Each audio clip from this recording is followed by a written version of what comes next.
So, saan ba tayo magsisimula? Dito sa, editing ng mga posts? Sige sa post muna. Let's see the posts. Sige, And then sige. we'll go with the images and Okay. stuff. Sige, so sa UI, ito yung, I believe, yeah, you've seen the UI already. So, the left side yung mga menus natin, kung mga may plugins na, medyo high priority dito na pupunta, gaya nito, Sitekit, Jetpack, mga plugin to lahat. Pero, sa ibang, WordPress sites, ang basic lang talaga is yung post, media, wala tong forms, pages, and then, Yeah. eto, settings, and all the basic, menus for WordPress.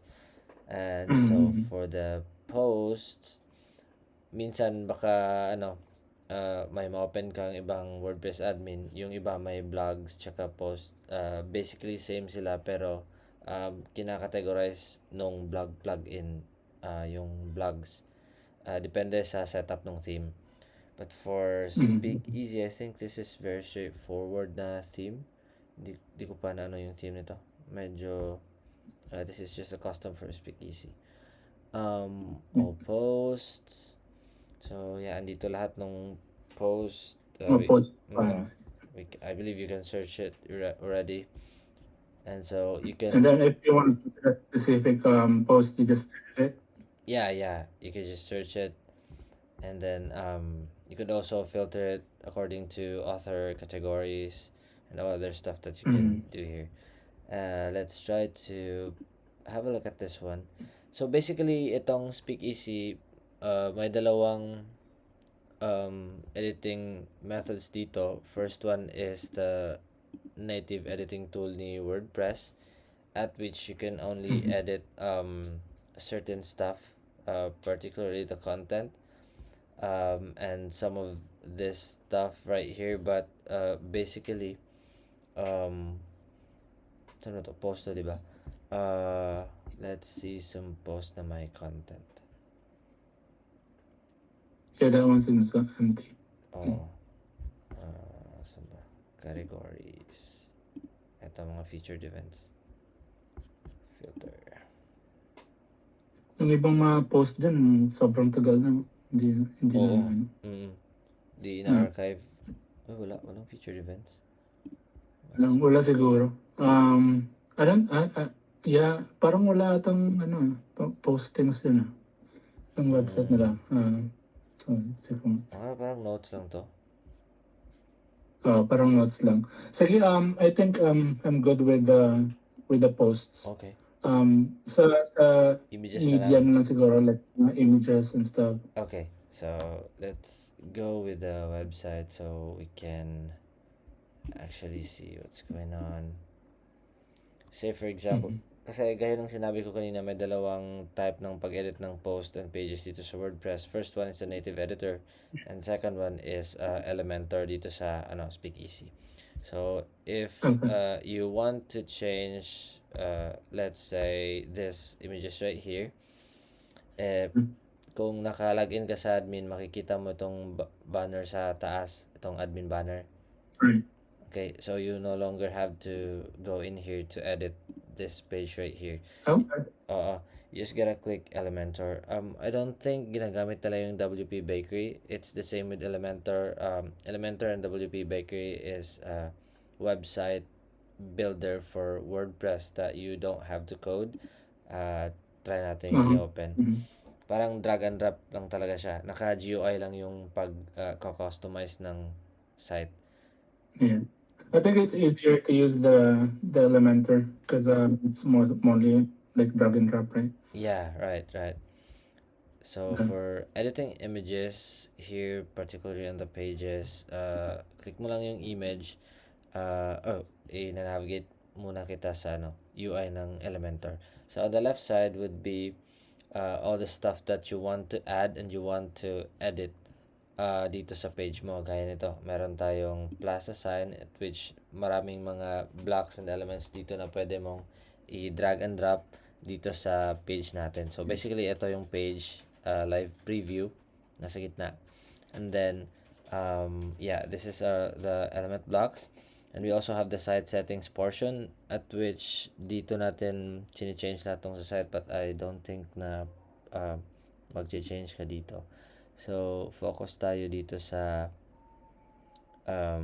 UI na posible mong gagamitin. And, Yeah. uy, what's going on? There you go. So, on the right side, we also have the structure in which you can drag it. Ito yung parang hierarchy ng elements natin. Like Yep. this, we have like main section here sa hero, dito sa taas. Kinakategorize natin yung mga container natin para madali lang natin i-trace at saka madaling i-isolate yung mga problems. So, sa image, ito na. On the left side, if you click the image on the left side, it would show the properties of the image or the elements that you have clicked. So, sa image, meron tayong image user, meron tayong resolution na gusto natin gamitin for the image that we selected. We can also add a caption for example, hindi naglo-load yung yung site natin, na di-display lang yung caption, yung alt ng alternate caption ng image. Tsaka may link. For example, yung gusto mo yung image mo is clickable, pupunta sa ibang site or pupunta sa kung anong custom URL na ilalagay mo. So, pwede din dito. Like this. Okay. So if you want to update an image, kailangan mo bang i-upload in a certain database or just have to upload there directly? Yeah, we can upload here directly. Here, let's try. So, ngayon, try nating Meron i-click siyang yun. link. Dito tayo sa upload files. Actually, this is just the same upload form dito sa WordPress.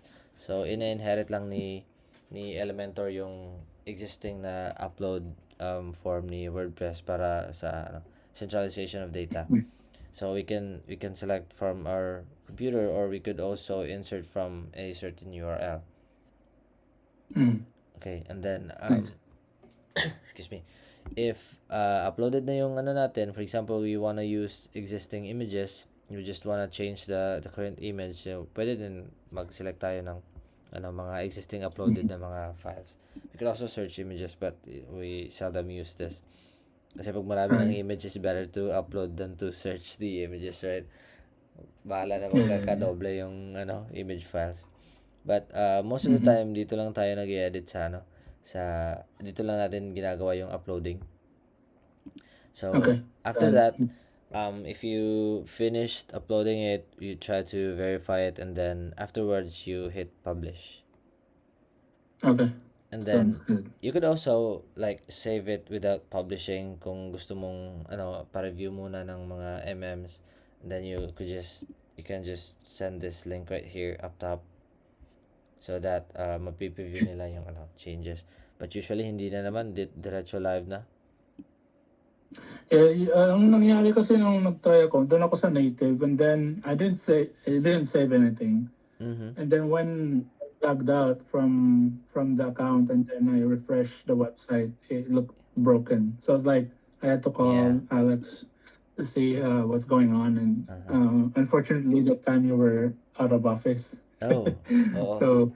So she tapped another developer to support with that one. But this is really helpful. It's a huge plus for me. So I can easily upload it now or change anything from the website. Yeah. Yeah, I had a small background with in terms of like WordPress and Elementor. Great. Why? Yeah, having a hard time with it. Oo, yun yung nakaganda ng ng mga website builders like Elementor kasi di na natin kailangan magko-code para ma-change natin yung isang bagay sa site. And also, I'd like to point out, eto, kung mapapansin mo, may isang part dito sa gilid na the same with this one. This is for the mobile. I believe na ikaw yung nag-layout yata nito. Yeah. Mobile. Yeah. So sometimes it's kind of dark. It's kind of a bit transparent. It's because it's on mobile. So you just have to click this one right here, this icon right here to show the entire thing. Kasi you might be editing itong isa nasa desktop mode, pero pag nag-switch ka sa mobile dito sa kung pupunta ka sa site, preview ka, iba yung nakikita sa mobile. It may be because hindi mo na-update yung mobile.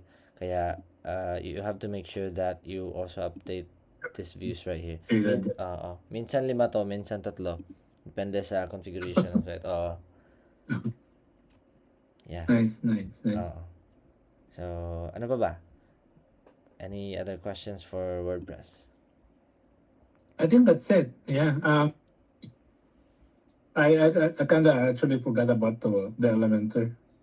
Yeah. We were using it. It just went straight to WordPress, but this is it. Do you also do like Webflow development or just WordPress? You mean some other stuff like Go High Level, ClickFunnels, some so There's like other platform that's no need for like code, like yeah. Webflow frame. Sa Shopify, ano pa ba? Pero medyo madali lang yan compared sa WordPress. Oo. But just curious about it. But yeah, this is really huge, Julio. Thank you so much. Sure. Appreciate you, bro. Yeah, anytime. Yeah. If there's anything, I'll let you know. I can just like tap you in. And Okay. I'm thankful that you shared a little bit of your time with me. Yeah, anytime, Pat. So, send ko na lang sa iyo yung recording natin ngayon.